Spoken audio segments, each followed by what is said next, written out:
Was these a high school reunion for ghetto girls? That cheap dress and that attitude?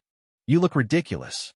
Officer James Dale spat those words at a black woman in a packed Richmond courtroom, like he was announcing a circus act and she was the main attraction. He yanked her through the crowd like she was nothing. But what he didn't know was she was Evelyn Bell, a federal agent holding the one file that could shatter his whole world. When the law starts to humiliate instead of protect, who exactly does it serve? You ever wonder if justice is really blind or just for sale, depending on your zip code? That courtroom felt like a powder keg, tension hanging so heavy you could almost smell it.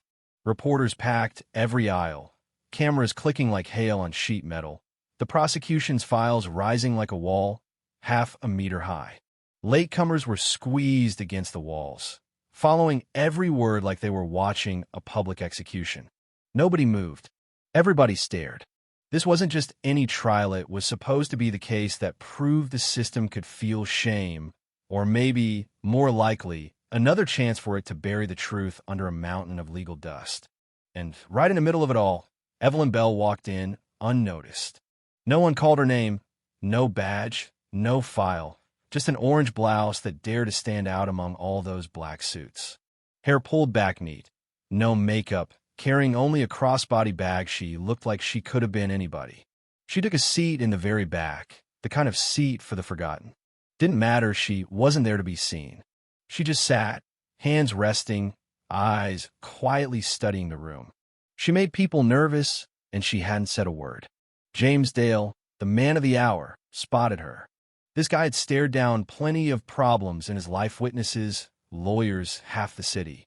But something about her made him hesitate, just for a second, like he recognized a shadow from his past, except he didn't. So he did what he always did, turned his discomfort into mockery. "A black woman dares to testify against me," he muttered, loud enough for the nearby folks to catch it. Then, half smiling, he addressed the judge, loud and arrogant. "So we're letting file clerks sit in court now? No dress code anymore." Some people snickered. Some looked away. Not Evelyn. She just met his stare. No anger, no fear, just this look like she was waiting for him to mess up. In the room, all those people who usually look down at their feet when someone's being shamed in public, they were looking at her too. She didn't flinch, didn't back down. And that drove James crazy, because what he saw in her eyes was knowledge of who he was, what he'd done, more than any lawyer or judge or journalist. He felt naked, just standing there in his uniform. He snapped, "I'm talking to you. Who gave you clearance? Are you a lawyer? You know this is criminal court, right?" His voice climbed, trying to bully her with sheer force of sound, but she just kept sitting there. She didn't need to play by his rules. Her silence wasn't surrender, it was a refusal. The Judge Hollowell didn't say a word, just stared at his papers. No reprimand, no gavel, no nothing. It felt like approval, or worse, like this was exactly how it was supposed to go down. James pushed forward, face tight. "I'm asking you to leave. No one invited you." He raised his hand, not in warning, but as a threat, reaching for Evelyn like she was another piece of evidence to be filed away. But Evelyn just calmly took out her phone, turned on the front camera, the blue glow lighting her face. No makeup, no fear.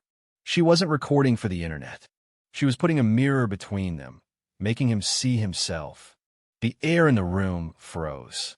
All eyes on him, and suddenly he was the one exposed. He couldn't handle it. So he did what he did best, acted. He leaned in, quick and rough, grabbed Evelyn by the collar of her orange shirt and tried to yank her out of her seat. It wasn't an order, it was an arrest. It was an act of violence, in public, from a man with a gun and a badge to a black woman who hadn't done anything. And not one person did a thing. A chair scraped as someone almost stood up, but thought better of it. A lawyer gripped his briefcase. A clerk caught the judge's, but got shut down with a glance. Judge Hollowell didn't even look up. He just kept flipping pages, the world's coldest bystander. James still held on to Evelyn's collar, maybe waiting for her to fight back. She didn't. She just sat there, letting him humiliate himself in front of everyone. And that's when the room started to shift.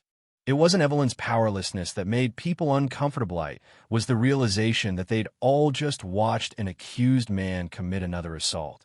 right in court. Which was scarier, Evelyn's calm or the silence of the whole system? James felt it. He scanned the room for support. There was none. He was alone, exposed by the very woman he was trying to crush. The grip on her collar lasted seconds, but it felt like a lifetime. No struggle, no scene, just her gaze drilling through him and everyone else. Finally, she said quietly, "Are you sure you're handling the right person?" No anger, no bitterness, just a scalpel of a question. The courtroom went dead silent. Nobody moved. Nobody breathed. A bailiff tensed up, but another held him back with a look that said, "Let's wait." Because in this place, truth didn't matter, power did. James let go. He left a wrinkle in her shirt and a stain on his own uniform. He slunk back to his chair, fingers tapping without rhythm, as if trying to shake off the chill of being pulled off his pedestal. Nobody looked at Evelyn the same way after that. Not as an outsider, but as someone who mattered. The judge finally looked up from his papers, but there was nothing he could say. The whole courtroom, the whole system, started to crack just from tug on a shirt and a question that no one dared to answer. Later that night, Evelyn sat in silence with her mother, rain streaking down the window. She remembered the night her father was taken arrested in a chalk-stained shirt for breaking up a fight at a school, railroaded by Dale's first report. No video, no evidence, just disturbing the peace, and 6 months in jail. She saw him once behind glass. He asked if her mother was okay. That was the last time. The system swallowed him unjust report, no challenge, no appeal. He died inside. The only thing returned was a cracked book, a watch, and a letter. Believe in what's right, no matter how twisted it gets. After the funeral, Evelyn read his charge sheet over and over. Cold, clinical words. None of it sounded like the man she knew. She went quiet. She didn't scream for justice. She studied it.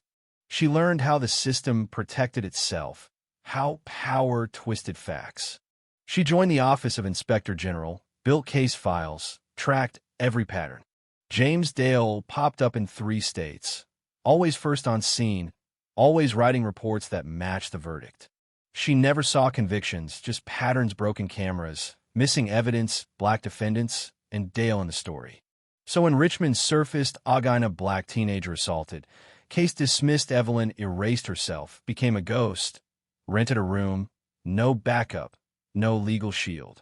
She listened, gathered every whisper, every corrupted file, every erased witness. She wasn't chasing revenge. She was making silence echo, so loud it couldn't be ignored. Richmond Courthouse, a fortress of procedure, was known as the no-appeal court. Lose here, and you'd never win again. Hollowell, the judge, ruled through fear, not law. Dale, the officer, cleaned up every mess. Nobody defended civil rights, not if they wanted to keep their job.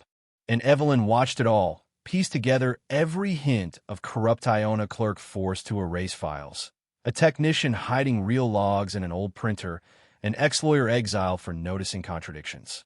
She had her network of betrayed, not the righteous. Quietly, she collected evidence, voices, names. When the system found her hidden camera in the Lady Justice statue, the swarm turned on her. But Evelyn was ready.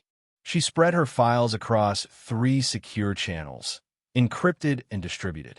If one hand was caught, 2 others would keep moving. When a warning came, stop or we'll find you, she wiped her base, burned the trail, and moved underground. Because when they threaten your life, it's not because they're stronger.